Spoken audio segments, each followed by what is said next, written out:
Welcome to another episode of True Bummin's InTRUview. I'm Jeff Kraft, and as you can see, we're starting this episode a little bit different. We find ourselves in Redmond, Washington, which is about 30 minutes outside of Seattle. I'm going to introduce you to Leon Humanities. Now, Leon's story started back in South Africa, made his way through Europe, and he found himself here in Seattle, and he opened up Protea Dental Studio. Now, this dental studio, it is his passion, but his true passion, his legacy, well, it's educating. We're going to find out more about him and how educating others is where it's all at for him. Leon, how are you? Hi, Jeff. Nice to meet you. Nice to meet you too. I want to find out your story. I want to find out how your journey originated in South Africa, how it came here to Seattle, and this legacy, so to speak, has begun. Sure. Well, why don't we go through to the conference room next door and Perfect. I'll tell you all about it. So first thing I want to talk about is you are a dental lab, but you have got a boardroom setting. You've got an amazing a desk here. Yeah. This is a great lab that you have here. But tell me about this area. What do you use this for? Well, so we have 3 study clubs that meet here. 3 clinical study clubs. We have a technical study club that meets here as well. But I mean, for me, this is part of the message that this is my brand. This is what we sell, you know, so people may buy teeth or whatever, but actually the reason they come to us is because our brand is personified right in this room. You know, we're very active in continuing education. I have participation in the Koi Center, which is just downtown. It's 18 miles from here. Yeah, world famous Koi Center. World famous Koi Center. So I'm clinical instructor there, scientific advisor for dental lab technology. So that idea of continuing education, and I brought it home by creating this space where we can provide that kind of level of participation. Yeah, under one roof. It roof. really is fantastic. And during the pandemic, you adjusted there as well. I mean, everything was going virtual, obviously, and so we did. Yeah, so exactly. In the beginning, we did Zoom, and that was it was harder. Like when we meet here, we meet usually from about 9 in the morning till 2:30. I don't think anyone wants to be on a Zoom call that long. Right. No, nobody. So what we found was that the Zoom was better in 1 and 2 hour increments, like much longer than 2 hours, and people started just dropping off. Yeah. Then when Washington State started opening up and we could be at 50% capacity, we started bringing people in and doing it hybrid. So we would have the speaker would be here, we would have our camera set up, and then stream it through Zoom for the other participants. So that was pretty effective as well. We had a number of pretty good successful meetings with that as well.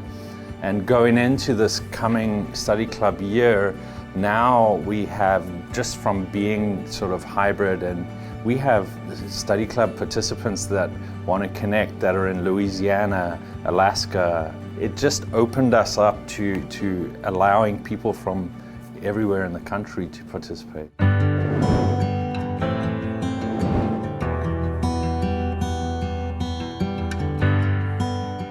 Education is a big part of what you stand for. You know, you wrote some major publications on the clinical side, the technical side as well. Yeah. So much success you've had. Why is education so important? It's like a giving back aspect you have. Yeah, so in the US right now, there is no education requirement to be a dental technician. When I grew up in South Africa, you had to have a 4-year bachelor's degree to be a dental technician. You know, when you have that level of education and then you come to an environment where you believe it could make you successful, I mean, it's, you know, when you've got it, you use it. That's kind of how it started. The other thing is, certainly for me, it's something I believed in. I participated in high-level education, so it was kind of an easy thing to participate in and to build on. In the very beginning, when I started the lab, I was faculty at the University of Washington in their Grad Pros program. we have a dental lab program in Tacoma, Bates Technical College. So I'm on the advisory board there. I have a scholarship that we sponsor there. And I go and teach programs there when I go down in the area. You've done a great job at it. You talk about the education, how important it is to you at True Abutment. Education is very important as well. That relationship between True Abutment and your office, your legacy, how do you see that growing? Technology isn't always the answer. Sometimes technology isn't.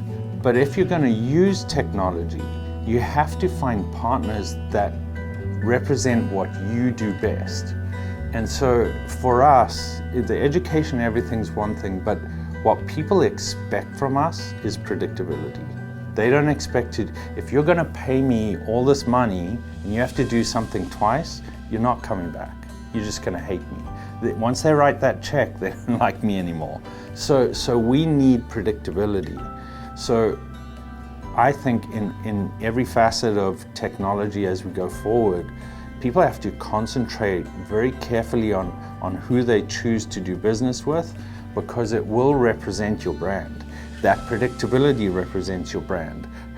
If I send a customer to True Abutment to buy scan bodies, if they're not treated right, that represents me. It doesn't only represent True Abutment, it represents my brand too. So we're always looking and kind of, backwards testing against, does the company that we're working with represent what we do and what we believe in? The marketplace is so different now to even 5 years ago. The company's available. But that has been for us why we found True Abutment in the beginning, because we were looking for that predictability, and how we've stayed there over time.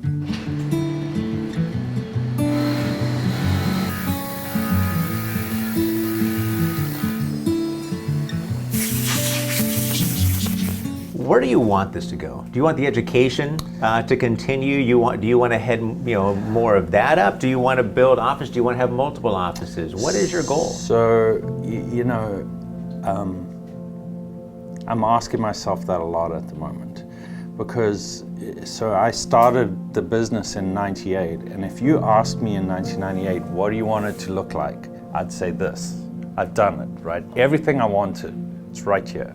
It's in the building.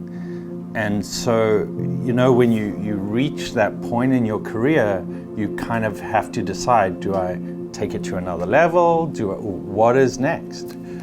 I remember a few years ago looking around the room. We have a client appreciation dinner in July every year. And I remember looking around the room and going, oh my God, there's a lot of gray hair in here.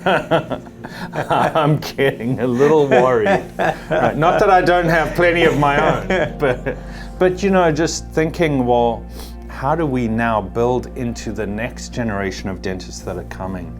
And again, it's education, because what most people are finding is they can go to dental school and learn a ton of things, but there's the amount of information that they need to know when they come out of dental school. It's impossible for you to know it just at the drop of a hat. And so kind of coaching people into being successful fee-for-service dentists, that's what we do. And so helping them be successful as they grow their practice and grow their patient pool, that's a lot of the newer customers that we're working with now. Okay, so tall people at the back. Frankie, Neural, funny pose. The goofy ones have all gone home. Yeah. 1, 2, 3. There we go. Thank you. We're opening, right? Do it. There we go. All right. Now they can hear my voice across the room. Thank you.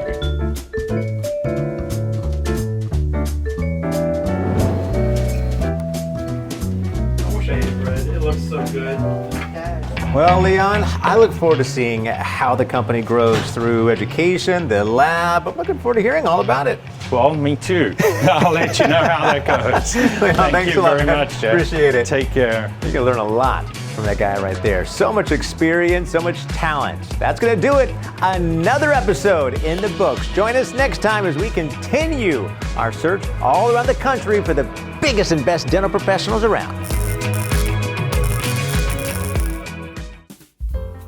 So tell me about the journey from South Africa to the U.S. because it wasn't just South Africa here. I mean, you traveled around a little bit. Yeah, so when I met my wife, Sue, she had just returned from a sort of backpacking trip to Europe and was in South Africa only kind of long enough to build up funds and leave again.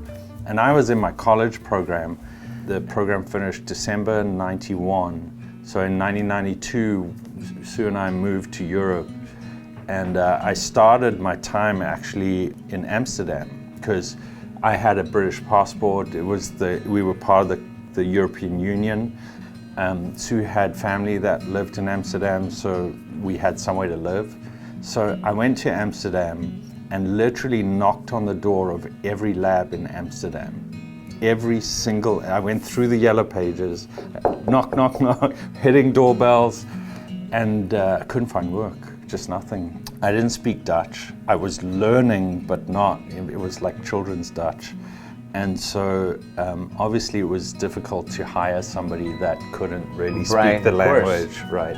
Eventually we started kind of running out of money, and we figured, well, let's go to England. They speak the language, so I'm sure I can get work there.